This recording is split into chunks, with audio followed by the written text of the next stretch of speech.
May akusasyon po etong si may akusasyon po to si Mama Attorney Rowena Guanzon na hindi po natin sinasang-ayunan, no? Kasi sabi niya, aminin niyo SMNI dahil ayaw niyong mapapahiya si BBM noong 2022 elections at lagi siyang absent sa debate. Gumawa kayo ng sariling debate tapos binigay sa kanya yung advance questions para mapaghandaan ng sagot at magmukhang matalino siya. 'Di ba? Parang pabor sa atin yung sinasabi niya, no? Pero mali po, madam eh. Ang SMNI po ay hindi po ganyan magtrabaho. 'Di ba? Ito po ang sabi ni si Sas, isa sa mga panelists si Sas, 'di ba? Bing Guanzon, as one of the panelists in the SMNI debate 2022, I can attest that no question were given to the presidentiables. We don't have a script. The questions are spontaneous, a free-flowing conversation. Ako po, naniniwala po ako ron. Bakit nakakasagot si BBM? Alam niyo po, kaya nga nakapambudol si BBM eh. Si Tatay Digong po, sinasabi niya, no? Sinasabi po ni Tatay Digong, magaling naman magsalita si BBM. Iba po yung marunong sa magaling magsalita. Lalo na kung hindi naman, alam nyo may mga taong ganun pambulaga eh, di ba? Kaya natin nakikita ngayon na mahina na weak si BBM. Kasi matagal na sinabi ni Tatay Digong, si Tatay Digong kasi sobrang talino niya, nababasa niya yung mga tao eh. Totoo po yun. Yung mga matatalinong tao po, kaya nilang malalaman yan nila sa pakikipag-converse sa inyo o sa inyo, mababasa ng matatalino kung may laman kayo. Hindi nyo malilin lang. Ang nalilin lang po ng mga naggagaling-galingan, yung katulad lang din nila na naggagaling-galingan lang din. Si BBM po, magaling po magsalita. Sabi ni PRRD yan eh. Pero may pagkakaiba po yung magaling na tao, magaling na leader, sa magaling magsalita. Kaya nga siya maraming nabubudol eh. Magaling talaga naman siya magsalita. Ngayon, hindi na. Bakit hindi na siya magaling magsalita ngayon? Pero tignan nyo sa mga vlogs niya. Magaganda rin eh, di ba? Magagaling eh. Alam nyo yung sinasabi ko na yun? Iba po yung pagsasalita sa talent yan eh. Magaling ka magsalita. Yan siguro namanan niya kay senior. Kaya ako naniniwala na walang pwedeng sabihin ni BBM yun. Lalo na kung ang laman po ng mga plataforma ni BBM noon, sundan lang eh. 'Di ba? Ang sinasabi lang ni BBM noon, itutuloy niya yung magagandang ginagawa ni PRRD. So kung tatanungin siya ng kahit sino, kaya niyang ipaliwanag yun kasi ayan yung mga proyekto ni PRRD. 'Di ba? Nariyan po yung mga proyekto eh. Kunwari, tanungin mo siya. Ano masabi niya? Kahit na biglaan, nung panahon na nangangampanya siya, ang gusto ni BBM, ang dalawa lang yung sinasabi ni BBM, unity, at saka itutuloy niya yung mga ginawa ni Tatay Digong. So lahat ng itatanong nyo, yung ginagawa ni Tatay Digong yung isasagot niya. Halimbawa, tanungin niyo siya ng kanyang foreign policy. Itutuloy natin yung pakikipagkaibigan sa China. Before to maging presidente siya. At ipapaliwanag niya lang yung mga ginagawa ni Tatay Digong na pakikipagkaibigan sa China. Yun na yun. Mahirap bang sabihin yun? Kunwari, ikaw DDS vlogger ka. Basahin mo lang o makinig ka lang sa mga mahuhusay ng mga DDS, mga Duterte supporters, yung mga argumento ng mga nila Sasrugando, argumento ng mga matatalinong, marami, si Professor, marami tayong professor, marami tayong abogado, napakinggan nyo lang, feeling nyo, ang talino nyo na, di ba? O ganun lang po yun. Kasi sinusundan niya lang eh. Lahat ng itanong mo sa kanya, isasagot niya lang yung ginawa ni PRRD. Kasi, ang kampanya niya, itutuloy niya eh. Kaya talagang kayang-kaya niya yun. In fairness kay Bibe, magaling siyang bukador.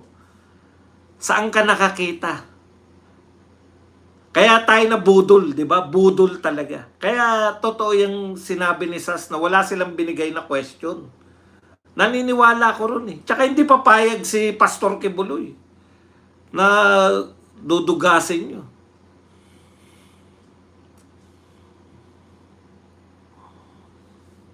Okay. Pwede niya, namanan niya sa tatay niya yan. Pero pagdating po sa trabaho na, wala na eh. Kaya ngayon, ang tingin natin sa kanya, kahit maganda pa rin yung sinasabi niya, wala. Alam mo nang binubudol ka eh. Gaano kagaling? Biruin mo, sarili mong gobyerno, binanatan mo ng SONA. Tapos nagpalakpakan yung mga kakampi mo. Tapos, naituloy mo pa to, na nagdurog ka ng bato sa kapalpakan ng sarili mong gobyerno. Ang mga flood control project po, ang lahat po ng kapalpakan ng flood control project ay sa gobyerno ni BBM. Ang lahat po ng pagnanakaw, pinakamalaking pagnanakaw, gobyerno ni BBM. Dahil sa husay niyang mambudol, siya pa ngayon ang hero. Nung nilantad niya di umano, siya ro naglantad eh. O, ngayon, hindi na natin binibiliban yun. Kasi alam natin na kasinungalingan yun eh. Hindi katulad ng mga dilawan na iba naman po yung ang gaganda ng mga letra pero wala ka na intindihan. Ganyan naman magaling yung mga sila Kiko Pangilinan. Sila, wow, dagat. Dagat, dagat ito. Dagat, wow, dagat. Sila lang po nakakaunawa eh. Babasagin natin ang pader ng kahirapan. Iaahaw natin ang mga nasalaylayan ng buhay. Bibigyan natin ng pagkakataon, magkakaroon ng liwanag sa banda pa roon. Mga ganun yan, parang tumutulala. Anong meaning nun? Wala. Walang meaning yun eh. Yung mga dilawan. Kaya iba-iba po yung approach eh. Pero ang pinakatapat sa tao, po, PI kayo. PI kayo, papatayin ko kayo. PI kayo, papakain ko sa'yo yan. Ang pinakatapat na, kaya po yung mga tao, mahal na mahal ang mga Duterte. Kasi magmula sa pagsasalita, magmula sa simpleng pamumuhay, hindi, mayaman po mga Duterte. Pag milyonaryo ka, mayaman ka, di ba? Pero never mo sila na makita na manunood ng concert na napakamamahal.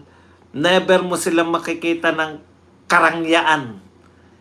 Hindi po nila... Kaya mahal na mahal sila ng tao. Eh. Hindi po sila mabubulaklak magsalita.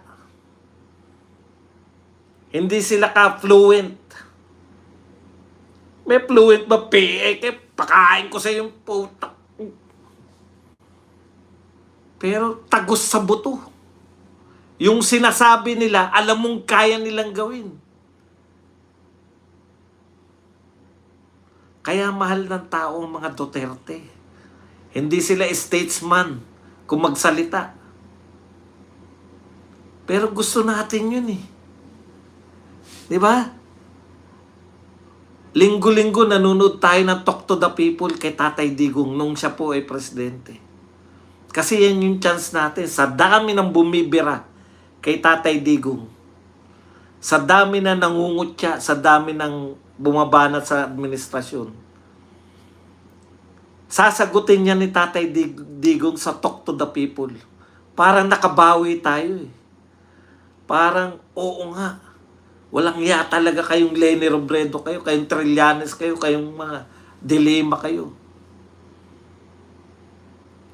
Parang mo siyang tatay na inapi ka, tapos may napagsusumbungan tayo, tapos igaganti niya tayo.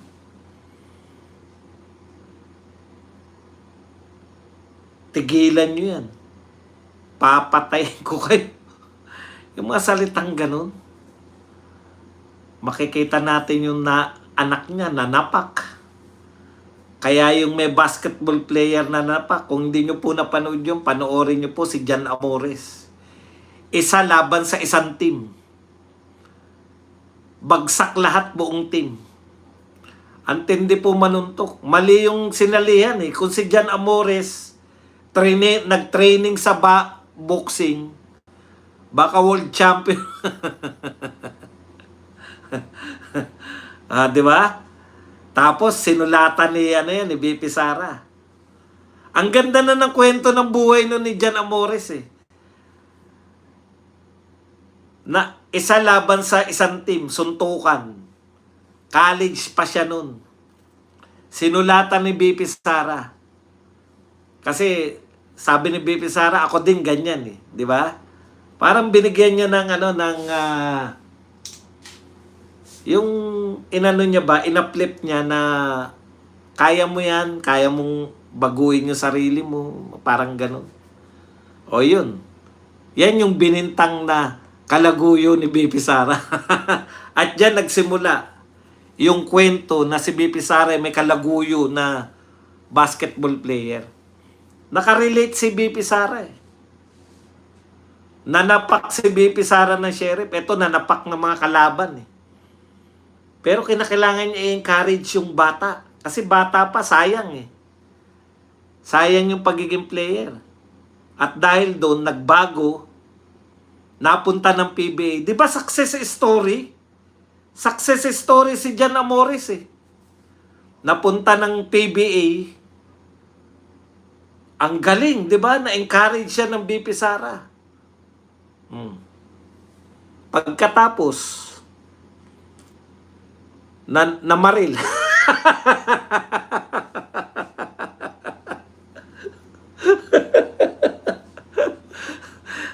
Nasa PBA na. Lumaban sa Ligang Labas. Ligang Labas yung tawag doon. Yun po yung nabalita na basketball player na namaril. Siya rin. Wala na tayong magagawa dyan. Talagang ganyan ang buhay. Akala nyo, success story na eh, no? Dati siyang college. Akala natin, masisira na buhay, no? Pero sinulatan ni BP Sara na encourage, nagbago, na, napunta. Hindi, maganda talaga buhay niya eh. Hindi po nagsasalita yan. Talagang in-headline po yan yung sulat ni BP Sara. Siyempre, ikaw, nakasubaybay ako sa sports tsaka sa ano eh. Kaya yun po yun. Okay, anyways,